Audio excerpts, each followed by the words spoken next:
Since 2019, there have been no shortage of former highly touted NFL quarterbacks who haven't exactly panned out with their respective teams. Will Bryce Young go down as the worst #1 draft pick ever?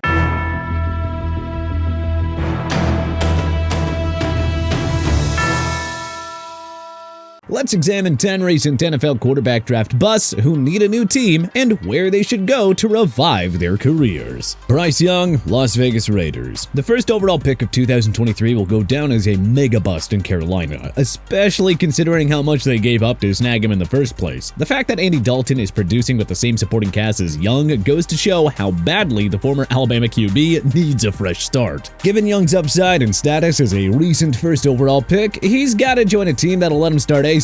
No team makes better sense for him now than the Las Vegas Raiders, who have a lackluster QB room of journeyman Gardner Minshew and 2023 fourth-round pick Aiden O'Connell. A player-friendly coach like Antonio Pierce could immediately rebuild Young's confidence, and a supporting cast of Devontae Adams, Jacoby Myers, and rising star Brock Bowers? Oh yeah, please sign us up. The Raiders have a stout offensive line and a formidable defense, something that Young has not had in Carolina. Playing behind the Raiders' O-line with Adams and Bowers as his top two weapons? Yeah, not hard to imagine Young finally breaking out in Sin City. Trevor Lawrence, Cleveland Browns. Alright, we know this idea might be a little crazy, but hey, what if the Jaguars and Browns agreed to a QB swap? What if Jacksonville took on Deshaun Watson's awful $230 million contract and released him within a year or two? I mean, financially, that's probably a better deal than having to pay Trevor Lawrence's contract, whose disastrous $275 million extension doesn't kick in until 2026. Now that the Jags can tank and get a top QB prospect that they're liking in 2025 or 2026, it just doesn't make a lot of sense to pay that much money.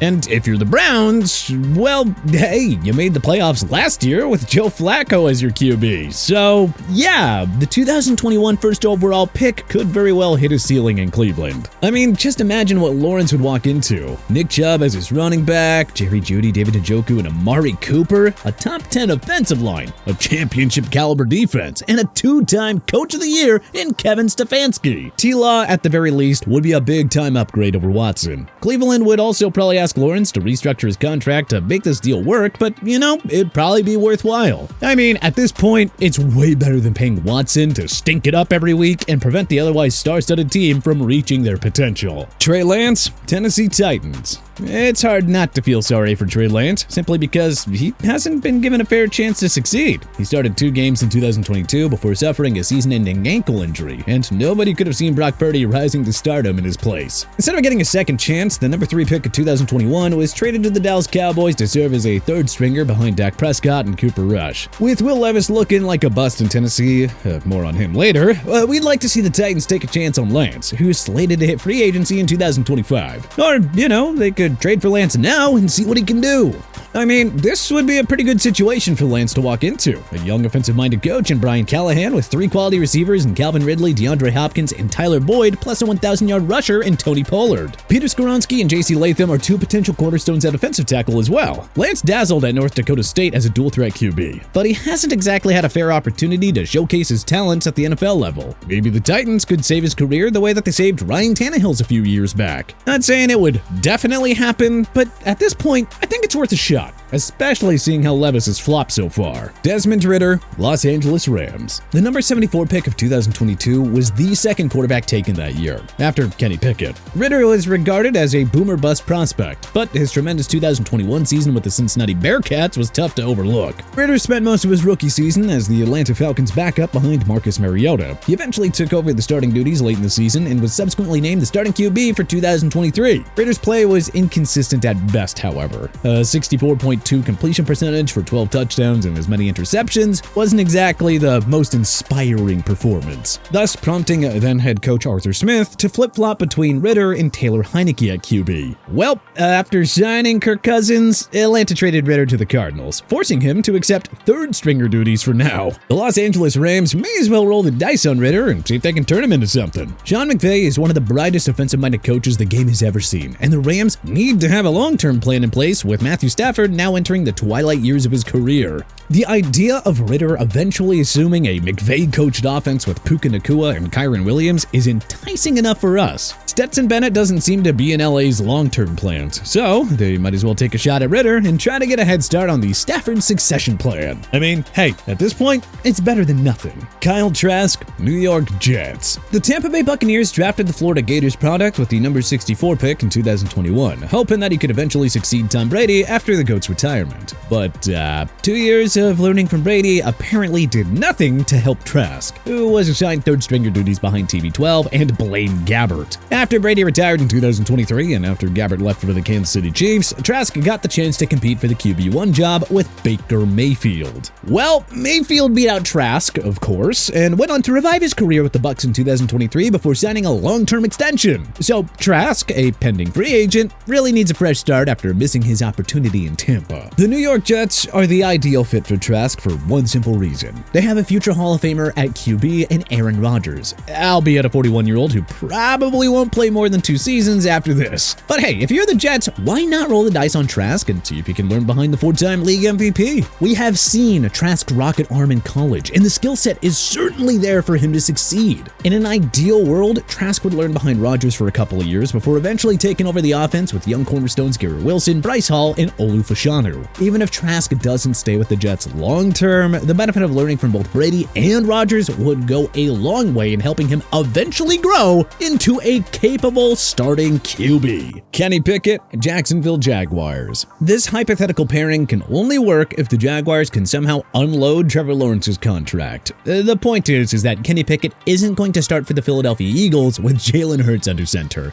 and the kid needs a second chance somewhere else. Ideally, the Jags would clear out T-Law's contract and draft a top QB prospect in 2025. If they want a bridge quarterback, though, I think it makes sense to give a shot on the former Pittsburgh Steelers 2022 first-round pick. Pickett wasn't atrocious in Pittsburgh by any means, but hey, in Pickett's defense, he was stuck with an awful offensive coordinator in Matt Canada. If he came to Jacksonville, though, he'd be free of Matt Canada and have a deep set of offensive weapons in Brian Thomas Jr., Christian Kirk, Evan Ingram, and Travis Etienne. Jacksonville would hopefully have a new competent coaching staff to help Pickett out. Bottom line is that he would have a better set of playmakers compared to what he had in Pittsburgh's rush-first offense. And the Jaguars just feel like a good audition for Pickett to attempt a career revival. Zach Wilson, Miami Dolphins. Wilson couldn't beat out rookie Bo Nix or veteran Jarrett Stidham for the Denver Broncos starting QB job this year. And so, here we are to suggest yet another change of scenery for the 2021 second overall pick. But hear us out. Maybe the Dolphins can actually unlock Wilson's potential after his 3 wasted years with the Jets. I don't know, maybe it's possible. The Dolphins really need to upgrade their QB depth behind Tua Tagovailoa, who unfortunately just seems to always be an injury risk, and I don't think that's changing anytime soon.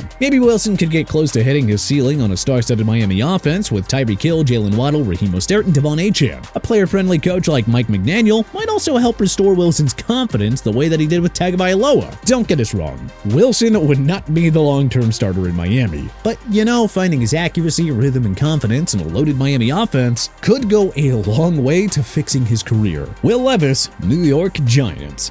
The big-armed QB just has not been able to find his game with the Tennessee Titans. Some might argue that they should give him 1 more year behind center, but they are poised to land a top 5 pick, so that would allow them to get a top QB prospect like Carson Beck, Quinn Ewers, or Shedeur Sanders. And if you're the Giants, well, I think it's long past time to get rid of Daniel Jones. But if a top 2025 QB prospect isn't on their radar, then GM Joe Shane and head coach Brian Daboll should get the chance to rebuild another NFL QB like Will Levis. Daboll unlocked Josh Allen's potential in Buffalo and got 1 good year out of Danny Dimes in 2022. Levis's arm and strength made him a deadly passer at Kentucky, so the talent is certainly there to be a star in this league. Having Malik Neighbors as his WR1 would be a nice luxury to begin with. Add another stud receiver or 2, and Levis would be in a great position to finally break out under Daboll and end the Giants' search for a long-term solution behind center. Mac Jones, New Orleans Saints. We all saw what Jones did as a rookie with the New England Patriots in 2021, aka the 1 year where Bill Belichick gave him a competent supporting cast and OC in Josh McDaniels. We know the Saints drafted Spencer Rattler as a potential succession plan to Derek Carr, but we view Jones as potential competition to Carr. The $150 million man has a limited ceiling and won't get any better at this phase of his career, whereas Jones could hit a level of consistency in this New Orleans offense. He could flourish in Clint Kubiak's